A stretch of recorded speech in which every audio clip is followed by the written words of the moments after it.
Hola chicos, de nuevo por acá dándoles un video con respecto a dos temas muy importantes como lo es la programación orientada a objeto y como lo es lo que son funciones o métodos llamados en programación orientada a objeto.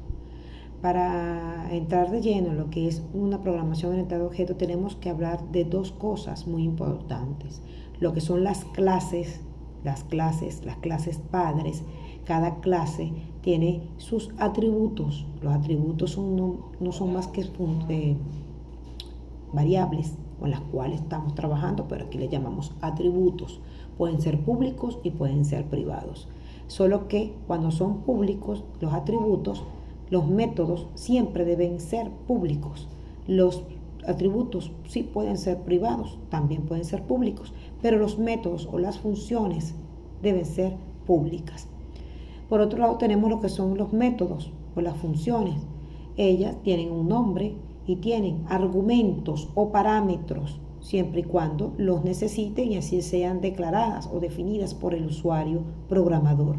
Por tanto, también tienen un tipo, como todo tipo tiene, como todo variable tiene un tipo de dato. En este caso, tiene que es de tipo void. El tipo void es un dato que no tiene, es de ningún tipo, pero puede ser de enteras o pueden ser de tipo float, ¿ok?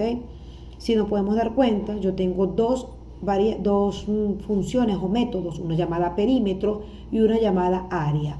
Los métodos, ¿verdad?, son parte de la programación orientada a objeto.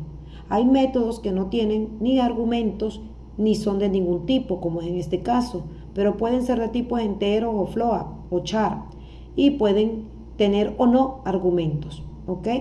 Estos argumentos, estos métodos van dentro de la parte pública para que todo el mundo los pueda visualizar y utilizar dentro de la programación orientada a objeto. Cuando hablo de un atributo privado, no se puede ver, solamente lo utiliza la clase y más nada, ¿ok? Pueden ser públicos también. Seguidamente termina la llave de cierre de la clase padre llamada rectángulo, ¿verdad? Cada clase tiene un nombre y abre una llave y cierra una llave, indicando todos los atributos y los métodos que él posee. Después de allí comenzamos a declarar, a definir cada una de los métodos. Tenemos dos métodos, el método rectángulo, el método perímetro y el método área. Pero en programación orientada a objetos, para asignar ese método que es parte de la clase rectángulo, se le colocan 4 puntitos de referencia indicando de que este método pertenece a la clase rectángulo. Tiene sus argumentos, en este caso largo y ancho, y tenemos dentro de esa función prácticamente perímetro o método, tenemos algo nuevo que se llama perímetro, que es otra variable que la estamos utilizando. A perímetro pues le asignamos lo que tiene la fórmula con la cual vamos a trabajar e imprimimos. Por eso ella es de tipo void, porque no retorna nada. Bien, ahora tenemos otro método que es el método del área, que me calcula el área del rectángulo. También utiliza una variable llamada área dentro del método y dos que entran al método, como lo es el ancho y el largo. Y esta variable o atributo se crea dentro del método y la utilizo aquí y de una vez imprimo. Por eso ella es de tipo void, porque no está retornando nada. Cuando no retornan nada porque imprimen dentro del mismo método, ellas no tienen de ningún tipo, solo son de tipo void. Bien, ahora vamos a recontar. Tenemos la clase rectángulo que tiene atributos privados y públicos. Los privados tenemos lo que los atributos float, largo y ancho, y tenemos el método público, tenemos dos métodos, el perímetro y el área. Estamos calculando el perímetro y el área de un rectángulo. Tenemos la clase que se llama rectángulo.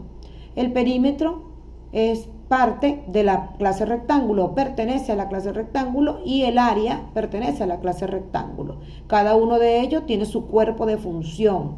Aquí estamos declarando los métodos o las funciones Aquí estamos haciendo o definiendo cada cuerpo de función y aquí estamos llamando o invocando a las funciones o a los métodos.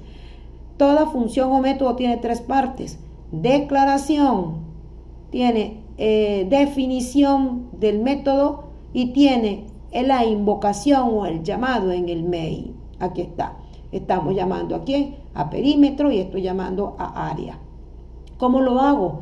Ahí comienza algo, en este momento se llama R1. R1 no es más que un objeto que es instanciado de la clase rectángulo. Por eso R1 es de tipo rectángulo. R1 no es de tipo entero ni de float, no. R1 es de tipo rectángulo. ¿Quién es rectángulo? Rectángulo es la clase, ¿ok? En eso consiste la programación orientada a objetos. Crear una clase y luego crear objetos, 1, 2 o 3 objetos, los que necesites, ¿verdad? Instanciarlos de la clase padre, es decir, que este objeto R1 va a adquirir todos los atributos privados y públicos que tiene la clase padre llamado rectángulo.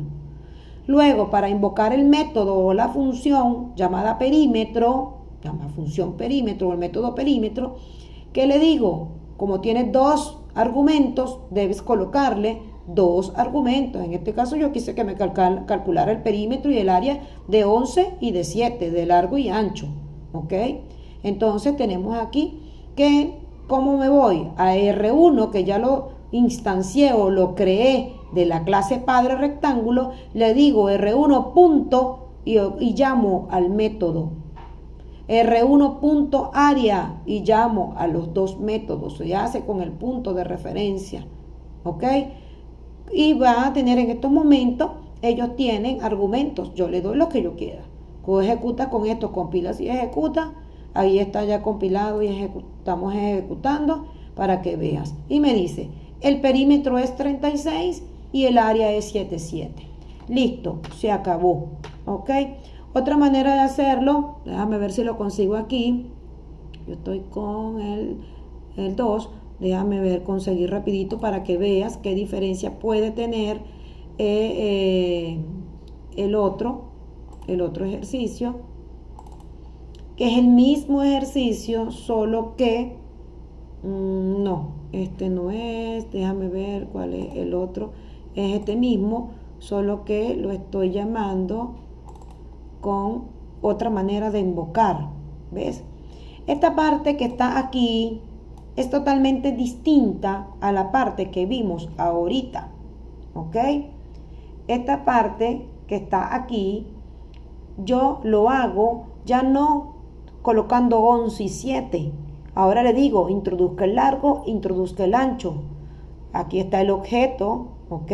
El objeto R1 de tipo rectángulo, y luego invoco al método perímetro de DDR1 y lo invoco con el largo que estoy leyendo y con el ancho que estoy leyendo. Lo puedes hacer así o lo puedes hacer de la otra manera. Aquí introduces y ejecutas cada vez con números distintos. Con la anterior solo ejecutas con el 11 y con el 7. Entonces, ¿qué recomiendo? De esta manera, ¿ok?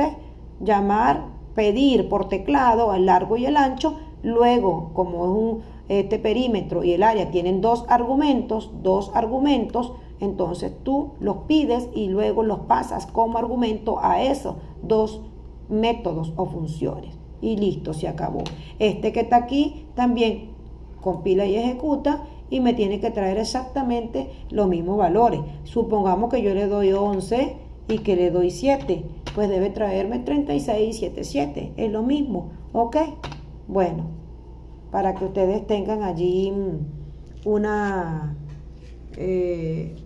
idea de qué es lo que estamos haciendo, ¿ok? Ahí debe estar, no sé por qué se ve así, 37, 36 y 6 y 7, 7, 7, ¿ok?